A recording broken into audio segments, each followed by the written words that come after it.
രാമദേവര ബെട്ട കർണാടകയിലെ ഒരു സ്ഥലമാണ്. ഷോലെ സിനിമയിലൂടെ പ്രശസ്തമായ ആ മനോഹരമായ സ്ഥലത്തേക്ക്. ഷോലെ സിനിമയുടെ ചിത്രീകരണത്തിലൂടെ പ്രസിദ്ധമായ സ്ഥലമാണ് രാമദേവരബട്ട. 1975 പുറത്തിറങ്ങിയ ഈ ബോളിവുഡ് ബ്ലോക്ക് ബസ്റ്റർ സിനിമയിലെ പ്രധാന രംഗങ്ങൾ, പ്രത്യേകിച്ച് ഗബ്ബാർ സിംഗിന്റെ ഒളിത്താവളമായി കാണിച്ച രംഗങ്ങൾ ഇവിടെയാണ് ചിത്രീകരിച്ചത്. ഈ സിനിമയുടെ വിജയത്തിന് ശേഷം രാമദേവരബട്ട രാംഗഡ് എന്ന പേരിൽ കൂടുതൽ അറിയപ്പെടാൻ തുടങ്ങി. സിനിമയുടെ പശ്ചാത്തലത്തിലൂടെ ഈ സ്ഥലം സഞ്ചാരികൾക്കിടയിൽ വളരെ പ്രശസ്തമായി. കർണാടകയിലെ രാമനഗര ജില്ലയിൽ സ്ഥിതി ചെയ്യുന്ന മനോഹരമായ ഒരു കുന്നാണ് രാമദേവരബട്ട. രാമായണവുമായി ബന്ധപ്പെട്ട ഐതിഹ്യങ്ങളും ചരിത്ര പ്രാധാന്യവും ഇവിടത്തെ പ്രധാന ആകർഷണങ്ങളാണ്. വനവാസകാലത്ത് ശ്രീരാമൻ ഇവിടെ താമസിച്ചിരുന്നു എന്ന് വിശ്വസിക്കപ്പെടുന്നു. ശ്രീരാമൻ സുഗ്രീവനെ സഹായിച്ച ശേഷം ഇവിടെ ഒരു ക്ഷേത്രം നിർമ്മിച്ചുവെന്നും ഐതിഹ്യമുണ്ട്. വിജയനഗര സാമ്രാജ്യത്തിലെ ഭരണാധികാരികളും പിന്നീട് കെമ്പഗൌഡയും ഈ സ്ഥലം സൈനിക ആവശ്യങ്ങൾക്കായി ഉപയോഗിച്ചിരുന്നു. കുന്നിൻ മുകളിലായി പുരാതനമായ ഒരു ശ്രീരാമക്ഷേത്രമുണ്ട്.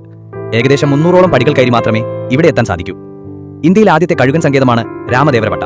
വംശനാശ ഭീഷണി നേരിടുന്ന കഴുകന്മാരെ സംരക്ഷിക്കുന്നതിനായി 2012 ഇത് സ്ഥാപിച്ചു. ഇവിടെ ലോങ് ബിൽഡ് കഴുകൻ, ഈജിപ്ഷ്യൻ കഴുകൻ തുടങ്ങിയ വിവിധ ഇനം കഴുകന്മാരെ കാണാൻ സാധിക്കും. സാഹസിക സഞ്ചാരികൾക്കേറെ ഇഷ്ടപ്പെട്ട സ്ഥലമാണ് രാമദേവരബട്ട. കുന്നിൻ മുകളിലേക്കുള്ള ട്രക്കിംഗ് വളരെ മനോഹരമായ ഒരു അനുഭവമാണ്. ഇനി ഷോലെ സിനിമയുമായി ബന്ധപ്പെട്ട ചില കൗതൂഹലമായ വസ്തുതകൾ നമുക്ക് പരിശോധിക്കാം.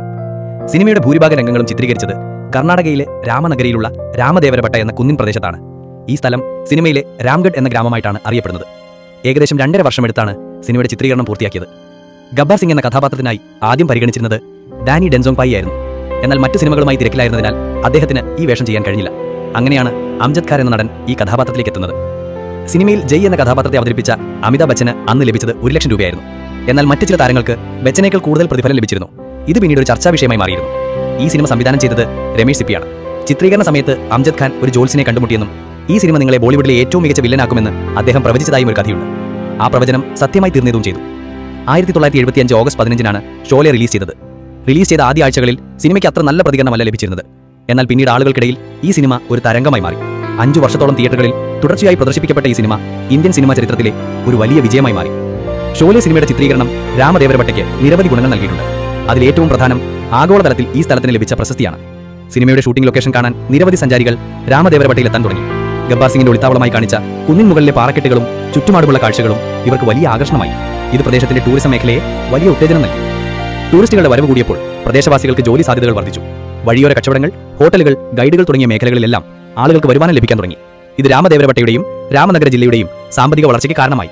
ഷോലെ ഒരു അന്താരാഷ്ട്ര പ്രശസ്തമായ സിനിമയായതുകൊണ്ട് തന്നെ രാമദേവരബട്ട എന്ന സ്ഥലം ലോകമെമ്പാടുമുള്ള ചലച്ചിത്ര പ്രേമികൾക്കിടയിൽ അറിയപ്പെട്ടു. സിനിമയുടെ ചരിത്രപരമായ മൂല്യം കാരണവും ഈ സ്ഥലം ശ്രദ്ധേയമായി. ഇതുകൂടാതെ പിന്നീട് മറ്റ് സിനിമകളുടെ ചിത്രീകരണത്തിനും രാമദേവരബട്ട ഒരു ലൊക്കേഷനായി മാറിയിട്ടുണ്ട്. ഇതിനെല്ലാം വഴിയൊരുക്കിയത് ഷോലെ സിനിമയാണ്. ബാംഗ്ലൂരിൽ നിന്ന് ഏകദേശം 50 കിലോമീറ്റർ അകലെയാണ് രാമദേവരബട്ട. ഒരു ദിവസത്തെ യാത്രയ്ക്ക് അനുയോജ്യമായ സ്ഥലമാണിത്. രാവിലെ 9 മുതൽ വൈകുന്നേരം 5 വരെയാണ് ഇവിടുത്തെ സന്ദർശന സമയം.